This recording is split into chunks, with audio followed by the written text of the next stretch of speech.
Louisiana Beer Reviews Special Edition Smithwick's Imported Irish Ale Revisited. Smithwick's was introduced in 1710 at St. Francis Abbey in Kilkenny, Ireland. It's Ireland's oldest ale, inspired by John Smithwick's original recipe. Notice they don't say it is the original recipe. They say inspired by. Well, they do have a red, the newest label is a red label, and that's what they show on the website. But what we're getting around here in the New Orleans area is still this. At different stores you'll see this, the older design with the castle. Keep on it. Okay, it's 4.5% alcohol.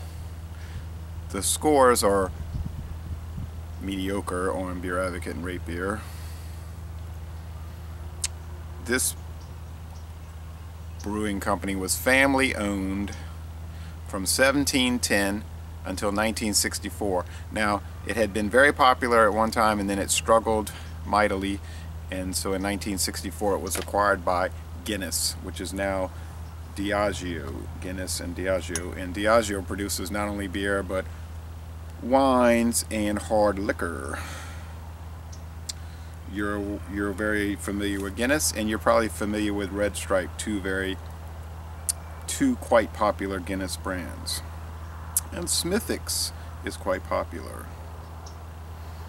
It says brewed in Dublin, Ireland, imported into the US. So some Guinness brands are produced in Canada, but this one is actually an Irish ale brewed in Ireland. When this beer debuted in 1710, Ireland was still a British territory. It was ruled by the British for centuries and centuries, and then in 1922 Ireland was declared the Irish Free State, and then in 1937 it just became Ireland. But it didn't become a republic and totally disassociate itself from the British Crown until 1949. So they had a hard time breaking away from the British. Matter of fact, Northern Ireland is still controlled by Great Britain, and is okay. So it remains a British land, or British country, whatever you want to call it. It's part of the United Kingdom, Northern Ireland. But most of Ireland is an independent republic today.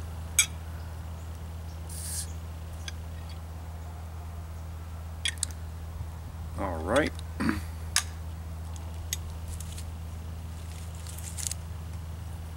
Now, some people will say, whose side are you on? You pro-British or pro-Irish? Do you think Northern Ireland should be able to break away, or should it stay British? And my response was always the same. I have no horse in that race. I'm totally neutral. I hope they can work it out peacefully. Okay.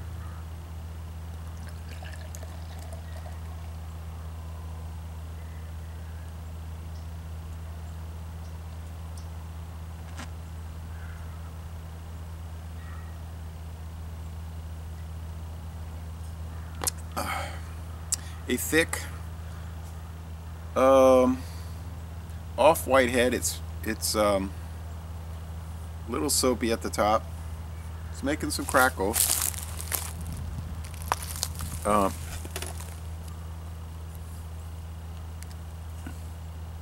Brown.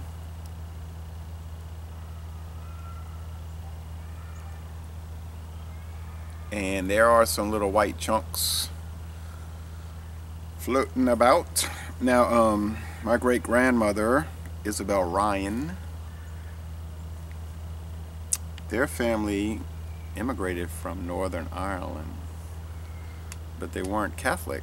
They were the Scotch Irish. They were the Protestants. So anyway, moving on.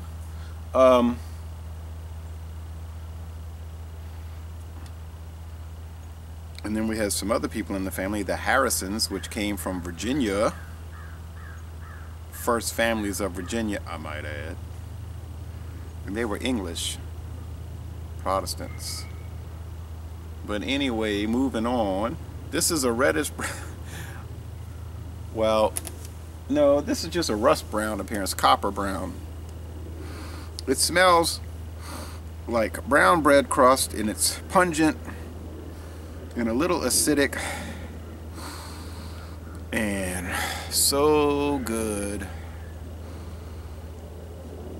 So good. Let's go with the flavor.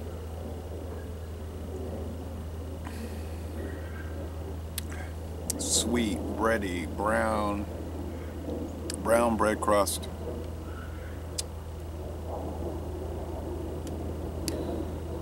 It smells so good. I mean, it tastes so good. The mouthfeel is watery. Okay, it's light to medium, but it's more on the light side. It's not totally watery. And the finish is semi-dry, refreshing, easygoing, laid back. This is so laid back of a beer. 4.5% alcohol. You could just knock these things back like there was no tomorrow.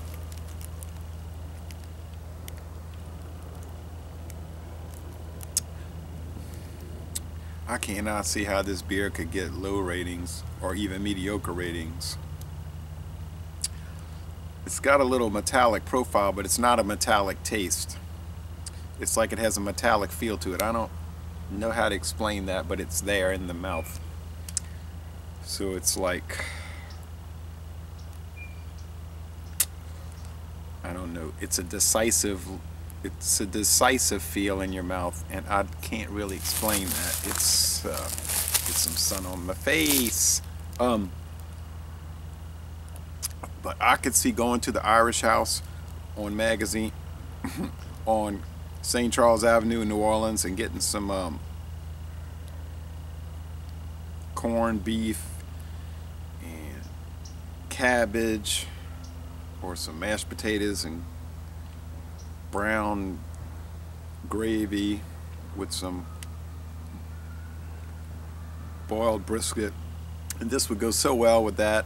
I mean, I would say this beer is, look at that lacing, I would say this beer is just about flawless.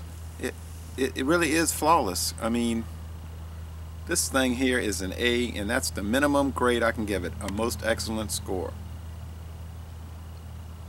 But what do you expect? I've been doing this since 1710. It's owned by Guinness now, and you know how they do everything to almost absolute perfection. Diageo and Guinness. So if you see this beer and you've never had it, I beg you, I plead with you, I implore you, I will dance an Irish jig for you. I can't really do that because I've never practiced. I beg you to buy this beer and try it. So anyway, laissez les bon temps rouler. This is a wonderful beer, and people say, you're always rating stuff high. Well, hey, guess what?